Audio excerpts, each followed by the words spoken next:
Jésus vient, nous t'accueillons. Jésus vient au milieu de nous, nous t'accueillons. Très bien, merci, merci, grâce pour le changement de connexion et le temps pour moi de répondre à James.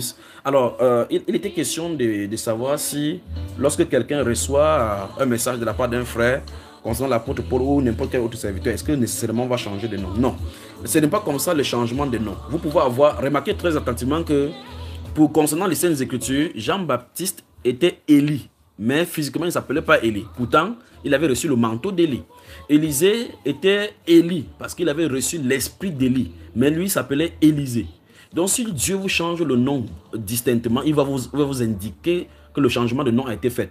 Ce qui est curieux, c'est qu'il y a beaucoup de personnes effectivement qui reçoivent, vous pouvez recevoir un songe où vous voyez même l'apôtre Paul, où la Bible déclare que tu es comme l'apôtre Paul. Ça veut pas dire que ça veut dire que tu as la fonction de l'apôtre Paul, la fonction de Pierre, pas que tu chantes ton nom à Pierre. Mais si distinctement la voix ou bien la sagesse dit clairement que ton nom est Sissi, ça veut dire que Dieu a été changé de destinée. Parce que tout changement de nom est un changement de destinée et donc une orientation par rapport aux directions données par rapport à ta destinée. Donc on ne change pas de nom n'importe comment. Quand Dieu change le nom de quelqu'un, quelque chose en lui va changer et la mouvance de sa destinée va être au rythme que Dieu avait destiné. Le cas d'Abraham, par exemple, quand il a changé le nom d'Abraham, il a changé pour Sarah pour qu'il soit père d'une multitude. Donc il faut faire attention, on ne change pas de nom par plaisir, par fantaisie. Vous entendez quelqu'un dire qu'à partir d'aujourd'hui, je m'appelle maintenant Miracle, je m'appelle ceci. Si toi-même tu te formes le nom en t'appelant comme ça n'aura aucun effet sur le plan physique. Mais quand Dieu change ton nom dans tout l'univers, on connaît que l'étoile-ci s'appelle comme ça. Et donc cette étoile-là dans les lieux célestes aura l'influence que le nom porte sur le plan terrestre.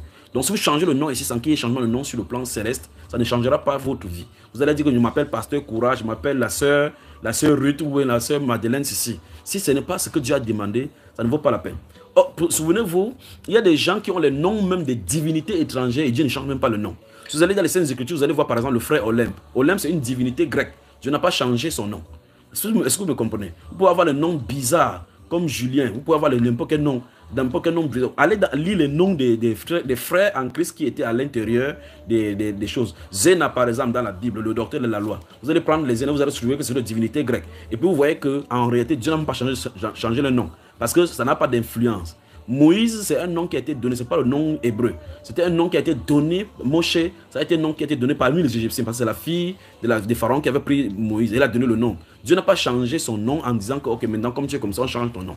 Remarquez que quand Dieu a les Juifs étaient du côté des Suz, et tous ceux là qui étaient du côté de Babylone du temps de Daniel, on a donné à Daniel Belshazzar. Daniel n'a jamais pris ce nom-là parce que c'est le nom de leur Dieu. Et ils le considéraient comme Belshazzar, mais il s'appelait Daniel. On dit Daniel qu'on appelait Belshazzar. On a donné quelques noms encore à Abednego, Shadrach et Meshach, qui étaient leurs noms d'emprunt dans cette divinité-là. Mais ça n'a pas fait d'influence sur eux, parce que c'est eux qui l'appelaient comme ça. Vous remarquez que l'apôtre Paul a rejeté le nom qu'on a donné. On a dit il était le dieu Apollon et l'autre était Mercure. Ils ont rejeté ça en détruisant le truc. Mais Paul n'est pas son nom. Son nom c'est Saul. Paul, c'est parce qu'il était petit. Paul veut dire en latin petit. C'est pour ça qu'il était petit. Il a pris le nom petit, mais ce n'est pas son nom de militaire. Mais comme on a connu sous le nom de petit de Paul, il commence à s'appeler. Ce n'est pas Dieu qui a donné le nom Paul à Dieu, à Saul. Son nom c'est Saul de Tarse. Il dit que je suis Saul de Tarse, né en Cilicie. Ma journée, ma jeunesse est connue dans tous les Grecs. Il ne dit pas qu'il m'appelle Paul. Mais quand il présente sa lettre, il dit Paul, apôtre de Jésus-Christ.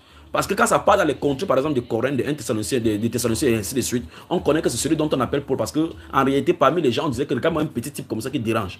Quand on dit qu'il parle avec autorité dans ses lettres, mais quand il vient, on voit que c'est un petit homme comme ça. Quand on l'appelait petit, son nom est resté Paul. Et quand c'est resté Paul, il se présentait comme tel. Ça ne va pas quoi que ce soit sur lui, parce que l'onction du Seigneur était sur lui. Donc, le changement de nom est fait depuis le ciel. Un changement de nom sur la terre n'aura aucun impact sur toi tant que ça n'a pas été ordonné. Or, il y a des gens même que le Saint-Esprit vient et dit ton nom ne sera plus tel, ton nom sera telle autre personne parce que le Saint-Esprit vient de parler par l'oracle que ce sont des choses, des sentences qui sont dites sur ton nom pour changer dans la destinée. Que le Seigneur te bénisse. Avec nous, sa fidélité durera toujours, sa fidélité.